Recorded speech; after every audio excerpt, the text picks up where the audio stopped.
Salut à toi! Si t'as cliqué sur cette vidéo, c'est sûrement que tu possèdes des barres parallèles ou que tu comptes peut-être t'en procurer. Aujourd'hui, je vais vous montrer 10 exercices que vous pouvez faire avec ces barres parallèles. Sur les 10 exercices que je vais vous présenter aujourd'hui, 5 d'entre eux visent à travailler le haut du corps, 3 visent à travailler les abdominaux, puis 2 le bas du corps. Avant de te présenter les exercices, j'aimerais te donner quelques petites astuces.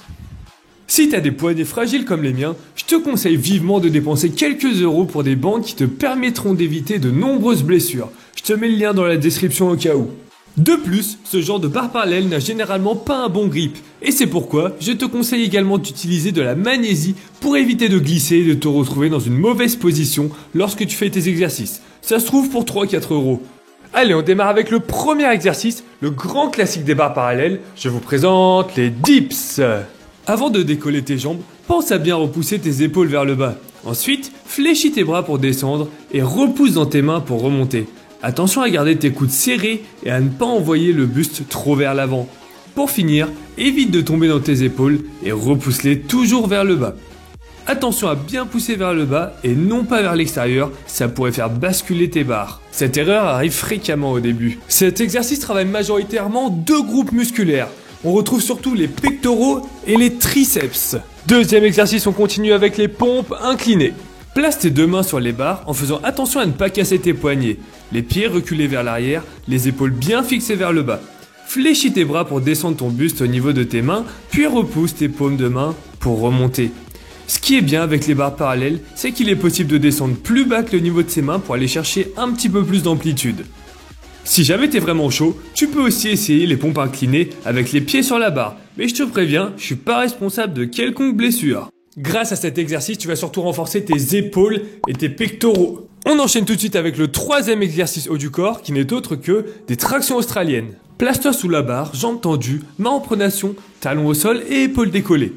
Une fois dans cette position, tu vas chercher à tirer tes coudes vers l'arrière pour amener ta poitrine au niveau de la barre. Une fois en haut, surtout contrôle ta descente, la phase excentrique. N'oublie pas de serrer tes omoplates au maximum lorsque tu tires, ainsi qu'à rester gainé pour former une ligne entre tes épaules, ton bassin et tes chevilles. Ce mouvement va venir travailler tes dorsaux ainsi que tes biceps. Tu peux également travailler cet exercice en utilisant la prise supination, ce qui viendra accentuer le travail sur tes biceps. Quatrième exercice, celui-ci est surtout basé sur le renforcement des trapèzes. Même position de départ que pour les dips, mais cette fois-ci, descends dans tes épaules, puis repousse-les le plus bas possible. Comme tu peux le voir sur ce plan, l'objectif est de descendre en serrant ses omoplates, puis de remonter en les écartant. Fléchis légèrement les bras pour éviter l'hyperextension du coude. Dernier exercice haut du corps pour cette vidéo, les extensions triceps. Pour cet exercice, tu n'as besoin que d'une barre. Main en position de pronation, fais 1 ou 2 pas vers l'arrière pour arriver dans une position de planche. Ensuite, fléchis tes coudes vers le bas, puis tends-les pour remonter. Si c'est trop difficile, tu peux rapprocher tes pieds de la barre. Évite de creuser le dos et d'envoyer tes coudes vers l'extérieur pour un travail optimal. Cet exercice a pour objectif de renforcer tes triceps. Encore une fois, fais attention à bien pousser ta barre vers le bas pour éviter de chuter vers l'avant. Maintenant qu'on a vu les exercices haut du corps, on enchaîne tout de suite avec les exos d'abdos. On commence avec des élévations de jambes frontales, c'est-à-dire face à soi.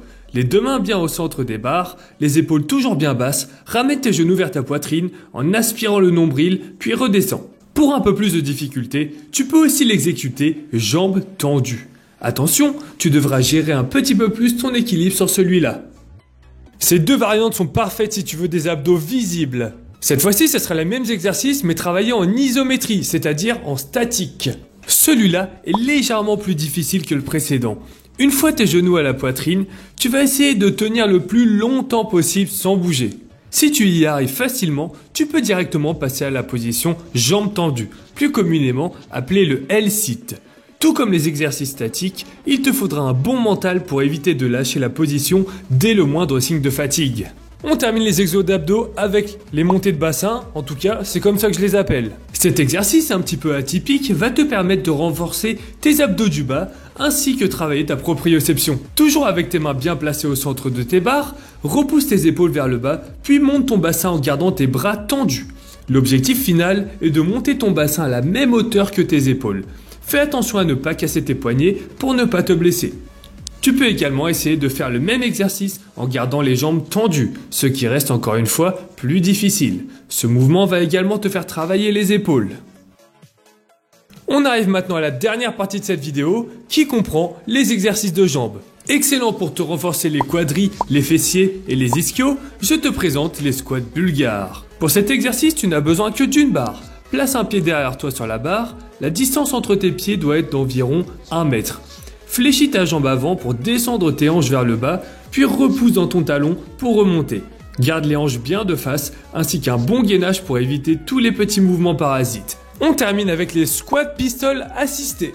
Pour ce mouvement, les barres ne serviront que de support. Évidemment, tu peux très bien utiliser autre chose pour t'assister. Place-toi au milieu de tes barres, puis descends en position de squat sur une seule jambe, en gardant ta jambe opposée tendue. Une fois en bas, pousse le plus fort possible dans ton talon pour remonter. Aide-toi de tes mains en poussant sur les barres afin de te délester un petit peu. Bien sûr, si tu as fait une série à droite, fais-en autant avec la jambe gauche. Mais bon, normalement, ça je n'ai pas besoin de te le rappeler. Cet exercice a pour but de t'amener à faire des squats pistoles sans assistance. Donc voilà 10 exercices que tu peux faire avec des barres parallèles de ce genre. N'hésite pas à revenir en arrière pour en revisualiser certains que tu n'arriverais pas à réaliser. Pour plus d'informations, je t'ai écrit un article qui reprend tous ces exercices. Je te mets le lien dans la description. Dis-moi dans les commentaires l'exercice que tu as préféré ou que tu fais le plus. Moi personnellement, c'est les tractions australiennes. Sur ce, faut que j'aille m'entraîner. A plus!